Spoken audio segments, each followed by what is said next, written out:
Marek Halter, thank you for being with us. What an ambitious project. In a way, it started when you were 4 years old during the Nazi occupation. Your grandfather, Abraham, gave you a gift, 2 little books for children. Yeah, this is the beginning. Yeah, he brought me the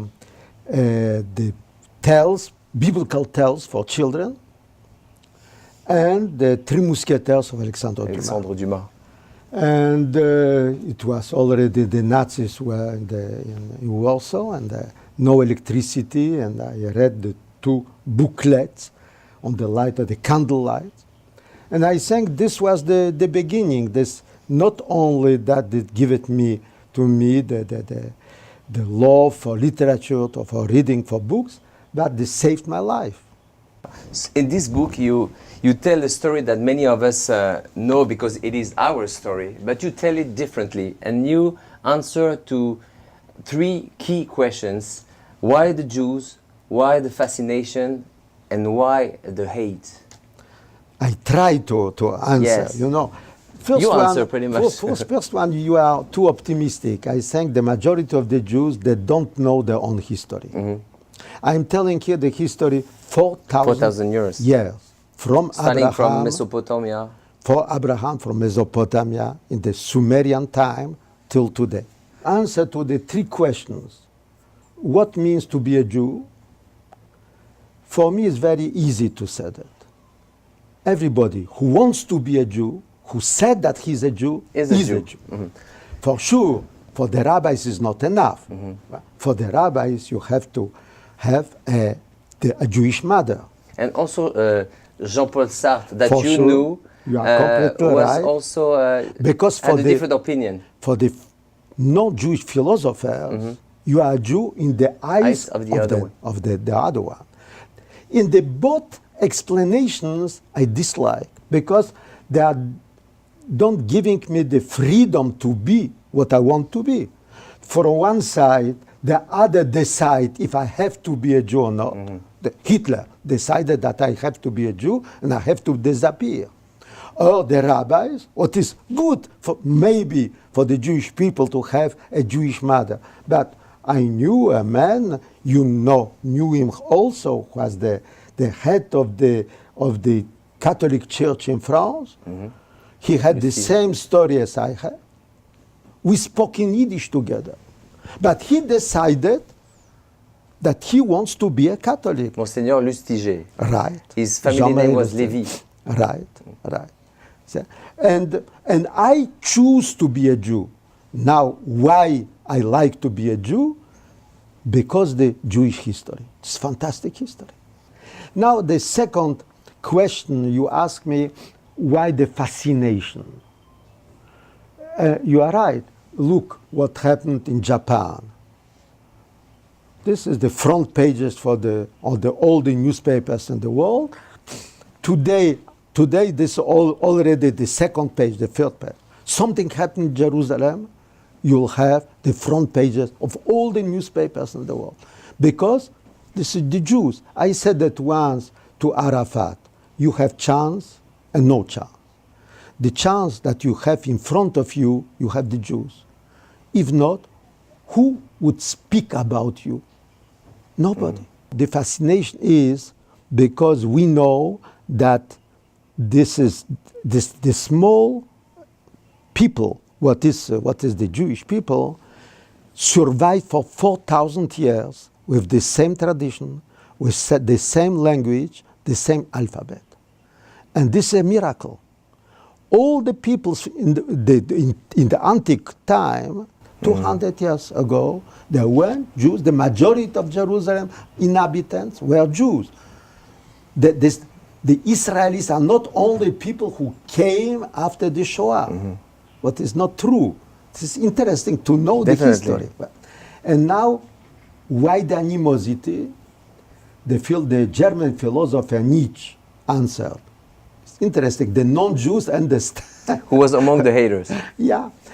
He said, because the Jews are subversive.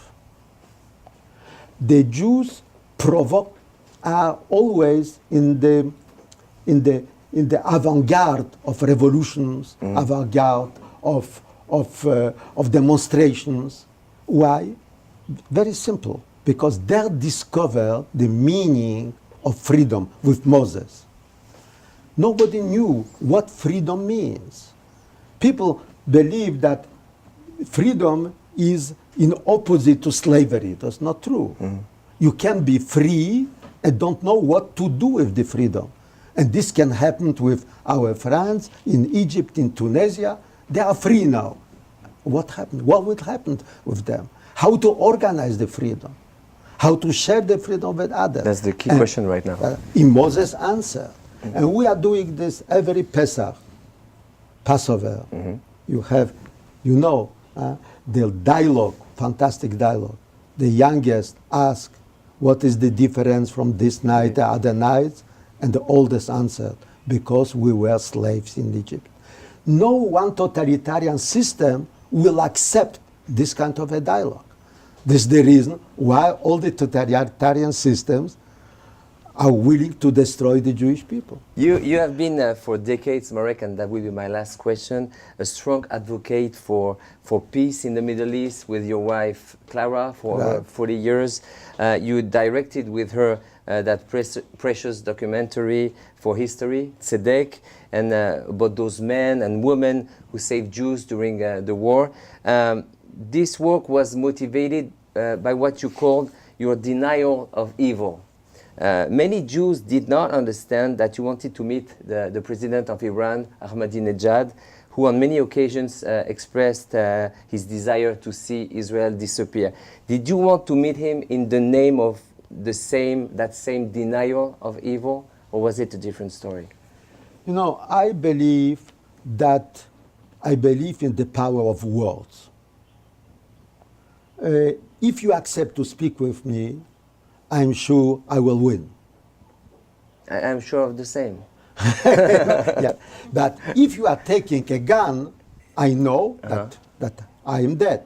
Definitely. So somebody asked me on the French TV, Bernard Pivot, a famous journalist, asked me, you are able, you are willing to speak to everybody and to Hitler.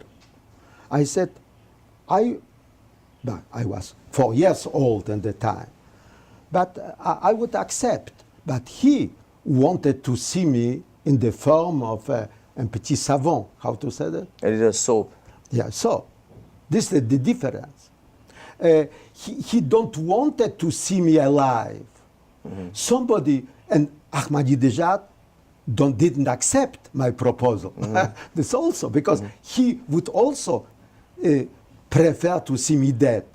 But somebody who accepts, like Arafat, I remember I came to Golda Meir, she was like my grandmother, we spoke in Yiddish together.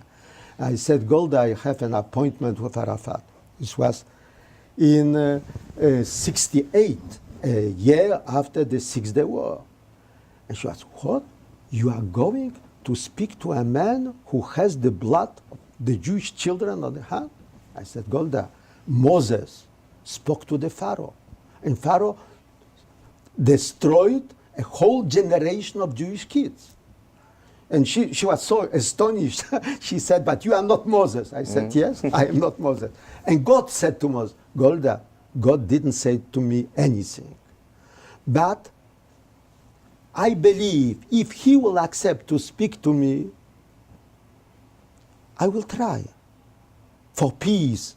And that was the beginning of a friendship with him, with Yitzhak Rabin, with Anwar al-Sadat, and with Shimon Perez. A day after, she phoned me to Tel Aviv. She said, go, lech, in Hebrew. And I went to see Arafat the first time with the benediction of Golda Meir. Thank you, Marek. Thank you. I recommend you this wonderful book, Marek Halter, The Jewish Odyssey. Stay with us. We'll be right back on Rendezvous.